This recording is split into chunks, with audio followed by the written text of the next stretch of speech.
Good morning. We had an extra hour this morning, so now sunrise is earlier, at least for me, back to a little after 7.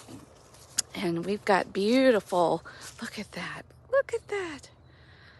Wow. The cows are over there enjoying I don't know if you can see them from here. They're getting in the water, waking up. Wow. God's glory on display. And we're part of that. We're part of this. I wonder if they look at me and go, wow, look at that human up early. Okay, 2 Timothy 2 and 3. And Paul talks a lot about what good behavior looks like, but as a natural occurrence of someone's more mature faith. And so it's almost like as believers, we get put on a little bit of a probationary period to sort of prove whether the faith is genuine. And because we can all do things for a certain period of time just through sheer willpower. But if we don't really have the faith or the want to or the desire that really matches, like it's not really an internal, like I really love being this way, like eventually that kind of falls apart, or maybe you maintain the good facade on the outside, but life, behind closed doors is chaos. Closed doors can even be like internally, like it's not lining up. But eventually that disconnect reveals itself. And so people, especially leaders in the church and parents, like we're kind of in this probationary period. And parents have to really be careful, because if we're doing one thing but saying another, our kids they're not listening to what a word we're saying. They're watching what we're doing. And they're pretty smart cookies. And depending on the kid, they may take that as a way to they may mimic what you do, but they also may use that as internal motivation. Like, I don't like this disconnect. I think I'm going to go over here and do this. And we're all kind of wired differently and have different paths, but statistically, they will mimic the not good behavior if that comes out. So anyway, I titled today that learning becomes knowing through doing. And humans like to do it the other way around. We don't like to do things until we know something, and then we might learn. We kind of like do it, get it backwards. But we're given physical bodies for a reason. We're not just minds and spirits. We have physical bodies, and it's a whole intelligence system connected to the brain. And we won't buy into something, we won't know something until we experience it and have evidence, have a body of evidence. And yeah, there is the human conundrum. We want to trust first, like we want to trust but verify. The word vindication was used in this. So part of what inspired this, like you may read 1 Timothy 2 and 3 and go, what is she talking about? Like, how did she make this leap? Okay, let me tell you. And I don't think it's a leap. Paul talks about sort of this good behavior, and then he says we must be committed to the mystery of faith.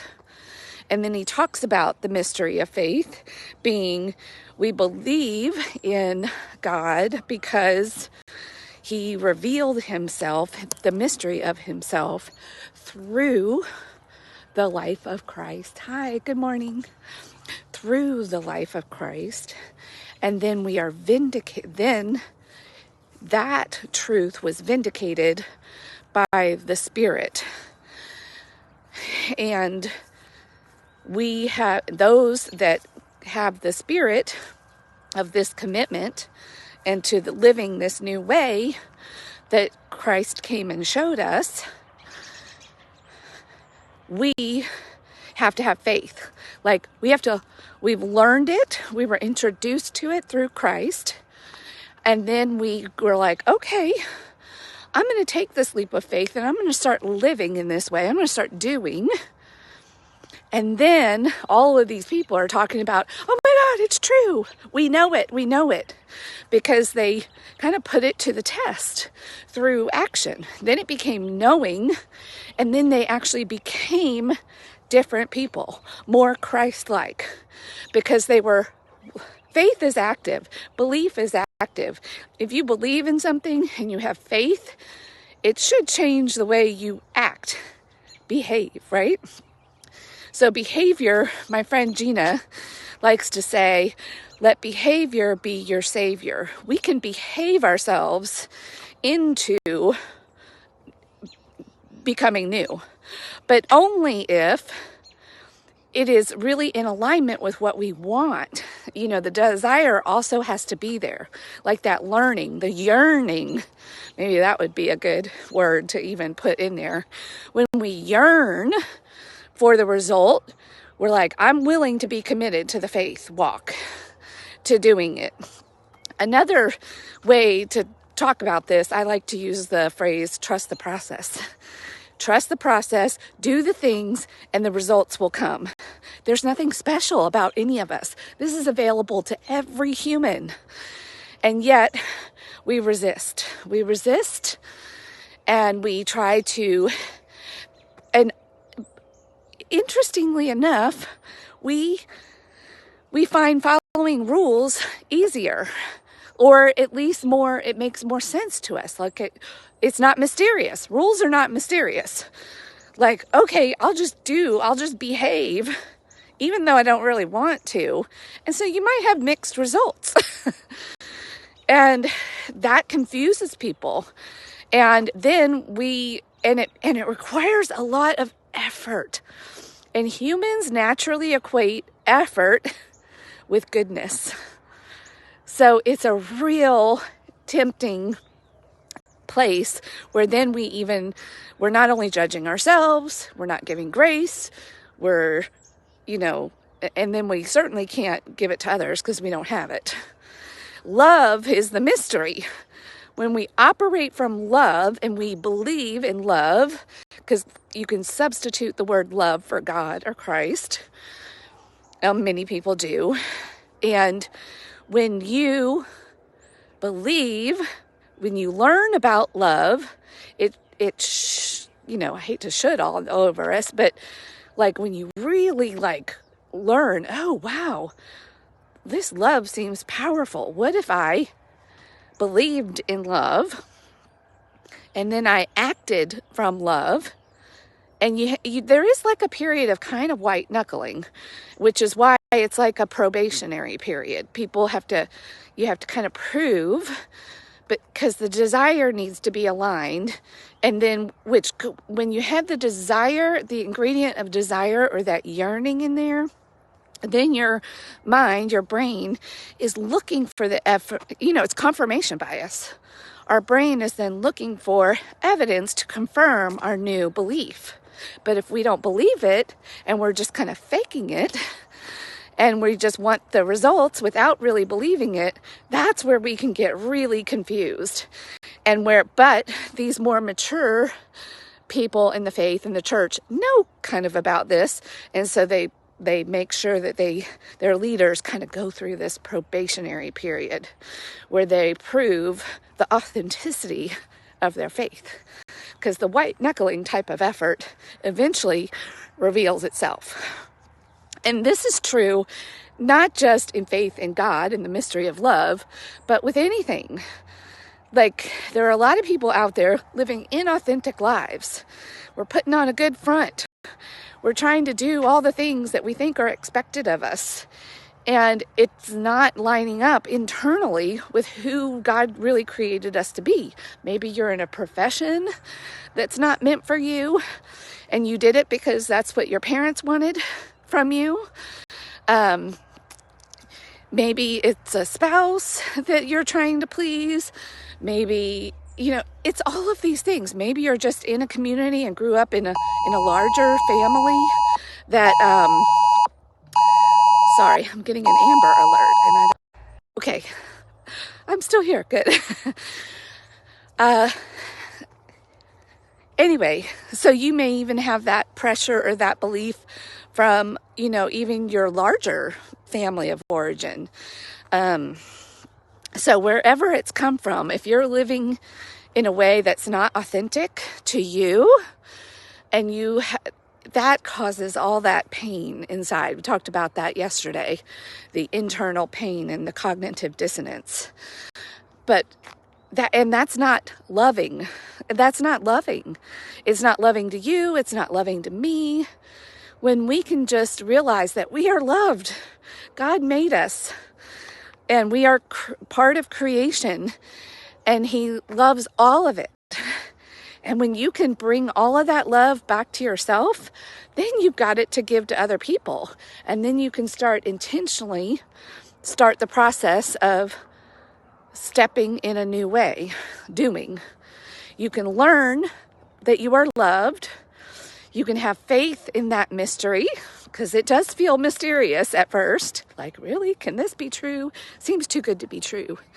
And so you act in faith, and then you start to have new experiences, and then and then you become this new creation. And this is like a repeatable cycle. Once you go through it, this is transformation. This is true, like lasting, real identity level transformation. This is sort of the process. And once you do it once, you're like, oh, I get it. Or maybe some of us even have to go through it once or twice before you finally, it's like clicking and like, oh, this is a repeatable process. We call this conscious competence. When you're like, oh, I can do this. I know it's not just luck. It's not just dumb luck. People out there that you think are just lucky, they're not lucky. Well, maybe there are a few rare lucky people, but I would imagine there's also some of this conscious competence going on.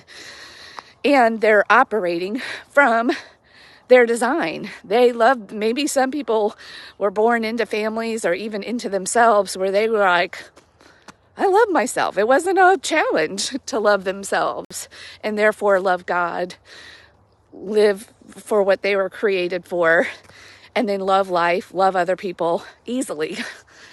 From that position of just being loved, being love itself. It's all interconnected. But for those of us that grew up, like me included, with it, learning it kind of backwards, or maybe a dysfunctional relationship with life and love, and it's all about earning and strings attached and performing and expectations, starting to live this way. First you are introduced to it, you learn, you're like, oh, that sounds good. Don't stop there. You've got to do it. And it's going to feel uncomfortable for a while. It's going to feel like it's going to take some of that willpower, but it's from that authentic yearning learning. I'm going to coin a new phrase. That yearning learning that pulls you forward versus the push of, oh, I've got to do this to meet the expectations, and I've got to behave and be good. Don't really believe in all of this stuff, but but it's expected of me. When that is the disconnect internally, you're not gonna get to a new place of the knowing and the becoming. There's got to be genuine intrinsic motivation. Talked about that recently too. It's a yearning that pulls you forward. You've got to want this for yourself, not for anybody else, for you. And it's got to change you radically from the inside out. This is an inside out job, and humans want to do it the other way around, outside in. Give me the proof first. The proof is in the pudding, as they say. But we want it. We don't want to go through the process. We want the proof. So we're committed to rather than being committed to the mystery of faith, humans by default are committed to fear. We are. And I know it's like, what? I'm not committed to fear. Really? Look really internally.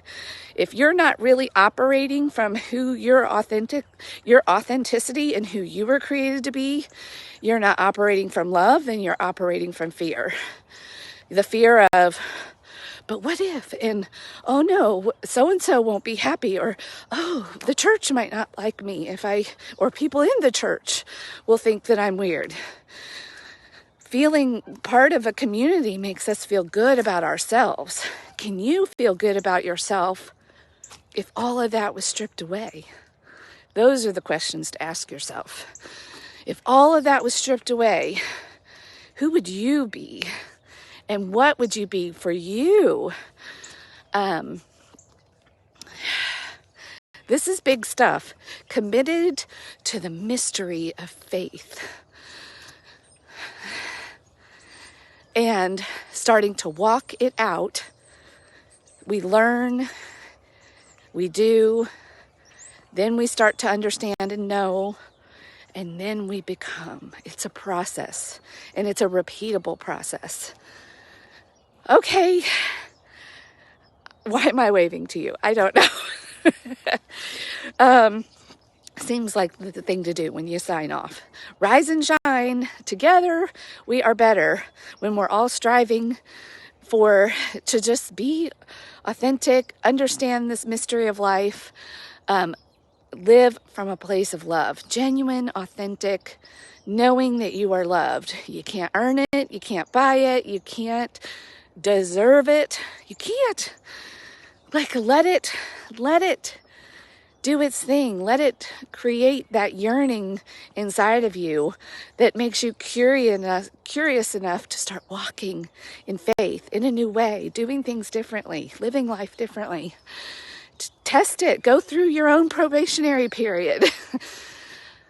It is so exciting. It turns life into a freaking adventure. It is a freaking adventure.